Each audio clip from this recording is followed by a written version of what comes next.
अस्सलाम वालेकुम, नमस्ते जी, सत श्री अकाल। कैसे हैं आप लोग? Welcome back to the another video. I hope you all are doing great. मैं भी बिल्कुल ठीक हूँ, एकदम बढ़िया। सो आज हम देखेंगे योगी आदित्यनाथ जी की ऊपर एक वीडियो है और उनकी शक्ति का राज जानेंगे और हिंदू मैथोलॉजी के बारे में भी आज हम जानेंगे। थोड़ा सा सनातन धर्म के बारे में जानने की कोशिश करेंगे और इस वीडियो को पूरा वॉच कीजिएगा क्योंकि इसमें आप लोगों ने मेरी हेल्प करनी है जानने में, क्योंकि बहुत सारी चीजें ऐसी होती हैं जो समझ में नहीं आती हैं तो आप लोग भी बता देते हो और बहुत सारी चीजें ऐसी होती हैं जो आपको मैं भी बता देती हूँ, तो एक दूसरे से सीखता रहता है बंदा। सो यस, चैनल पर न्यू हो तो जल्दी से सब्सक्राइब करो, बेल आइकन को ऑल नोटिफिकेशन पे भी प्रेस कीजिए ताकि सारे वीडियोस आपको मिलते रहे। तो yes, let's start the video and here we go. क्या है योगी आदित्यनाथ की शक्ति का राज? क्या योगी के साथ चलते हैं 84 सिद्ध योगी? क्या ये सिद्ध और महायोगी ही योगी को प्रधानमंत्री भी बनाएंगे? दोस्तों, आज देश रही पूरी दुनिया में योगी आदित्यनाथ की ताकत का डंका बज रहा है। अमेरिका के न्यूयॉर्क टाइम्स से लेकर अरब देशों के अखबारों और उनकी पार्लियामेंट तक में योगी की ताकत की गूंज सुनाई दे रही है। देश के सबसे बड़े राज्य उत्तर प्रदेश के मुख्यमंत्री योगी आदित्यनाथ जैसे जैसे भ्रष्टाचार, अत्याचार, अपराध और माफिया को मिट्टी में मिलाते जा रहे हैं, वैसे वैसे उन लोगों के माथे की शिकन बढ़ती जा रही है जिन लोगों की ताकत का आधार भ्रष्टाचार, अपराध और माफिया है। दोस्तों, सवाल उठता है कि योगी आदित्यनाथ की शक्ति का राज क्या है जिससे गुंडे, अपराधी और माफिया कांपते हैं? योगी आदित्यनाथ की शक्ति का राज क्या है जिससे वो निडर होकर जनता की सेवा करते हैं? योगी आदित्यनाथ की शक्ति का राज क्या है जिससे वो राजनीति में आने के बाद लगातार ऊंचाइयों को छूते जा रहे हैं? द कर्मा आज आपके सामने उनकी शक्ति के राज को उजागर करने जा रहा है। दोस्तों, योगी आदित्यनाथ मूल रूप से एक सन्यासी हैं और संत हैं। 22 साल की उम्र में घर का त्याग कर वो नाथ परंपरा के सबसे प्रमुख मठ गोरक्षनाथ पीठ से जुड़ गए। वास्तव में नाथ परंपरा और गोरक्ष मठ से जुड़ना ही योगी की शक्ति का आधार है। नाथ परंपरा ने योगी आदित्यनाथ को शारीरिक, मानसिक और आध्यात्मिक रूप से बेहद शक्तिशाली बनाया है, तो गोरक्षनाथ पीठ में उनके गुरुओं की राजनीतिक पृष्ठभूमि ने उन्हें राजनीति के मैदान का भी महान योद्धा बना दिया है। सबसे पहले बात करेंगे नाथ परंपरा की उन शक्तियों की जिनका संचार गुरु शिष्य परंपरा के जरिए योगी आदित्यनाथ में भी हो रहा है। दोस्तों, प्राचीन सिद्धों की परंपरा से नाथ परंपरा का उदय हुआ है। नाथ परंपरा के उदय के बाद इसे सिद्धनाथ परंपरा भी कहा जाने लगा है। सिद्धों की परंपरा में कई सिद्ध हुए हैं, लेकिन इनमें 84 सिद्ध प्रमुख हैं जिनके पास अनेक सिद्धियां और शक्तियां हैं। सिद्धों से निकली नाथ परंपरा के संत कठोर साधना, हठ योग और ब्रह्मचर्य का बहुत कड़ाई से पालन करते हैं।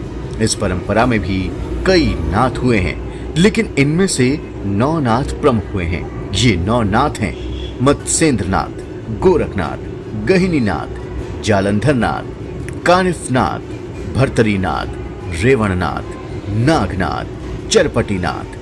मत्स्येंद्रनाथ के बाद उनके शिष्य गोरक्षनाथ ने नाथ परंपरा को आगे बढ़ाया। गोरक्षनाथ ने बिखरी हुई इस परंपरा और उसकी योग विद्याओं को एक जगह एकत्र कर इस परंपरा को एक संगठित रूप प्रदान किया। गोरक्षनाथ को गोरखनाथ के नाम से भी जाना जाता है। नाथ परंपरा के आराध्य देव भगवान शिव हैं। ये हठ योग की साधना पद्धति पर आधारित पंथ है। इस पंथ के साधक सात्विक भाव से भगवान शिव की भक्ति करते हैं। वो शिव को अलख नाम से पुकारते हैं। नाथ परंपरा के साधक उम्र के अंतिम पड़ाव में किसी एक स्थान पर रुककर अखंड धूनी रमाते हैं, जबकि कुछ साधक हिमालय की गुफाओं में चले जाते हैं। सिद्धनाथ परंपरा में कुंडलिनी जागरण का विशेष स्थान है। कुंडलिनी साधना से साधक के अंदर शक्ति का संचार होता है। इस साधना के जरिए साधक सिद्धत्व और ब्रह्मत्व को भी प्राप्त कर सकता है। सिद्धनाथ परंपरा में व्यक्ति की आंतरिक शक्ति पर खास जोर होता है। यह परंपरा मानती है कि ब्रह्मांड में पिंड है और पिंड में ही ब्रह्मांड है। योगी आदित्यनाथ जिस नाथ परंपरा से आते हैं उनमें कई सिद्ध हुए हैं जिन्होंने अपनी आंतरिक शक्तियों को जागृत कर अपनी वाइब्रेशन को ब्रह्मांड की वाइब्रेशन से जोड़ लिया है। उनके लिए इस ब्रह्मांड का कोई भी व्यक्ति या पदार्थ उनसे अलग नहीं है। वो वही करते हैं जो इस पूरे संसार की भलाई के लिए होता है। संसार की भलाई के लिए वो कुछ भी कर सकते हैं, भाग्य बदल सकते हैं, युग बदल सकते हैं, जो नहीं है उसे भी क्रिएट कर सकते हैं। ऐसा माना जाता है कि सिद्ध और नाग परंपरा में शिवत्व को प्राप्त कर चुके कई महान सिद्धों का आशीर्वाद योगी आदित्यनाथ के साथ हमेशा रहता है। कहा जाता है कि योगी आदित्यनाथ जहां भी आते जाते हैं 84 सिद्धों और 9 नाथों की कृपा हमेशा उनके साथ रहती है। कहा तो ये भी जाता है कि योगी आदित्यनाथ के भाग्य में मुख्यमंत्री बनने का योग नहीं था, लेकिन इन भाग्य को बदलने की शक्ति रखने वालों सिद्धों और नवनाथों की कृपा से वो मुख्यमंत्री बने, और इन सिद्धों की कृपा रही तो वो एक दिन प्रधानमंत्री भी बन जाएंगे। ये इन सिद्धों की ही शक्ति है जिनकी वजह से मुख्यमंत्री के तौर पर योगी आदित्यनाथ निडर होकर कड़े फैसले लेते हैं। सनातन की जिस नाथ परंपरा से योगी आदित्यनाथ आते हैं उसमें किसी भी धर्म या जाति के लिए कोई भेदभाव नहीं है। इस परंपरा की एक ही कसौटी है, संपूर्ण संसार में सात्विक और पॉजिटिव शक्तियों का उत्कर्ष हो और नकारात्मक और राक्षसी शक्तियों का नाश हो। इसलिए जब भी नकारात्मक या राक्षसी शक्तियां सिर उठाती हैं तो योगी आदित्यनाथ उसे कुचलने में तनिक भी देर नहीं करते। अब बात करते हैं उस गोरक्षनाथ पीठ की जिसके पीठाधीश्वर खुद योगी आदित्यनाथ हैं। इस पीठ का देश की आजादी से पहले ही राजनीति में दखल रहा है। 1920 में गोरक्ष पीठ के पीठाधीश्वर दिग्विजयनाथ ने कांग्रेस के असहयोग आंदोलन में हिस्सा लिया था। वो 1931 तक कांग्रेस के साथ काम करते रहे, लेकिन जब कांग्रेस ने कम्युनल अवार्ड को स्वीकार कर लिया तब उन्हें लगा कि सनातन हिंदू धर्म को मजबूती से स्थापित करने की अब जरूरत है, जिसमें पूरे विश्व का कल्याण करने की क्षमता है।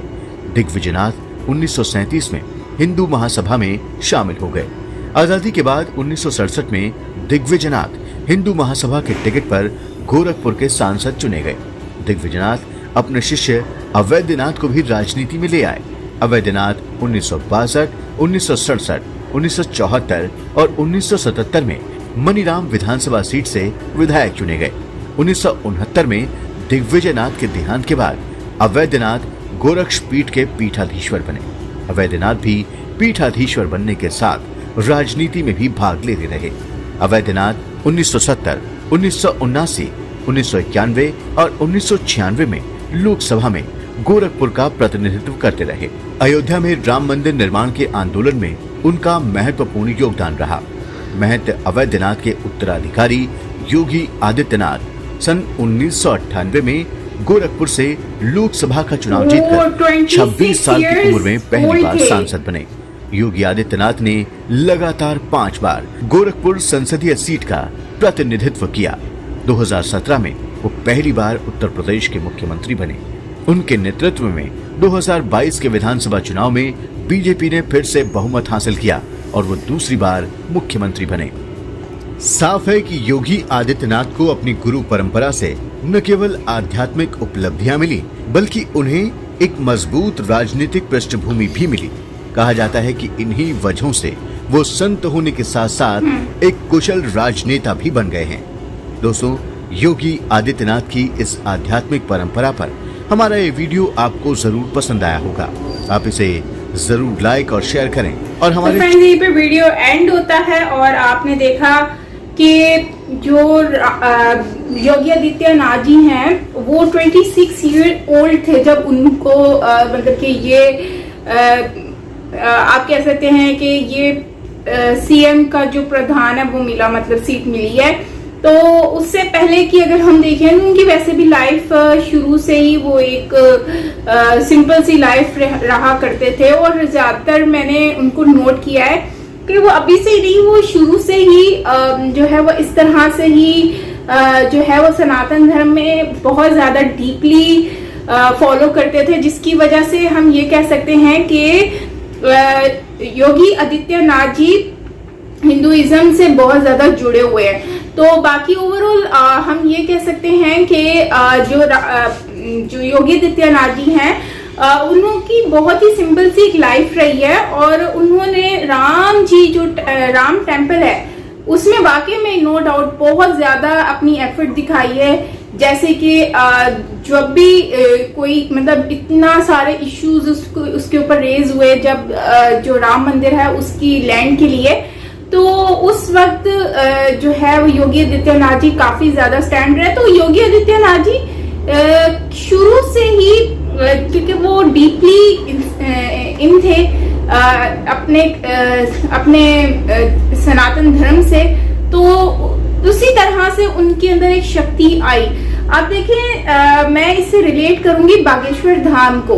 बागेश्वर धाम के जो बाबा हैं शास्त्री बाबा, उन्होंने क्या किया, उनको भी तो हनुमान जी की सपोर्ट है। देखो किस तरह से वो उनको इतनी ज्यादा शक्ति मिली हुई है, इतना ज्यादा वो डीपली है उनके साथ कि अगर आप देखें तो बहुत सारी चीजें हमें देखने को मिल जाती हैं जिसमें हिंदुइज्म जो है वो कितना ज्यादा उनसे मतलब कि वो हर चीज बिना देखे बिना जाने किसी से मिले हर चीज उनको पता चल जाती है।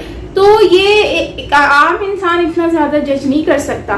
तो इसका मतलब ये कि उनके पीछे भी सपोर्ट है। तो ये होता है एक इंसान जब अंदर से और मेंटली अपने आप को एक्टिव रखता है ना, किसी चीज के अंदर खुद को जोड़ के रखता है, तो फिर ये इस तरह की चीजें काफी देखने को मिलती हैं।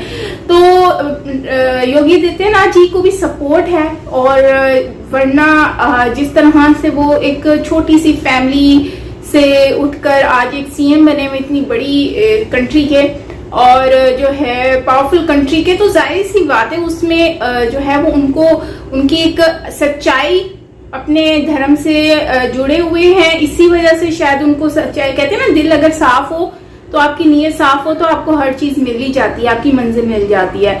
और सबसे बड़ी बात यह है कि उन्होंने अपनी लाइफ को अपनी कंट्री के लिए सर्व कर दिया है। और दूसरा शादी वगैरह तो मैंने सुना है कि वो नहीं करेंगे, उन्होंने बोला है। तो खैर आप क्या कहते हैं इसके ऊपर कमेंट सेक्शन में बताएं। और मैंने देखा है कि वो सनातन धर्म के लिए और हिंदू राष्ट्र के लिए बहुत ज्यादा बात करते हैं, और हिंदू धर्म से के अगेंस्ट कोई भी चीज को वो बर्दाश्त नहीं करते। देयर इज नो कॉम्प्रोमाइज ना, कोई भी कॉम्प्रोमाइज नहीं है। ये चीज मुझे योगी जी की बहुत अच्छी लगती है कि वो अपने हिंदुइज्म से अपने सनातन धर्म से बहुत ज्यादा जुड़े हुए हैं। तो फ्रेंड्स आप क्या कहते हैं कमेंट सेक्शन में जरूर बताइएगा। बाकी मिलते हैं नेक्स्ट वीडियो के साथ। Take care, bye bye.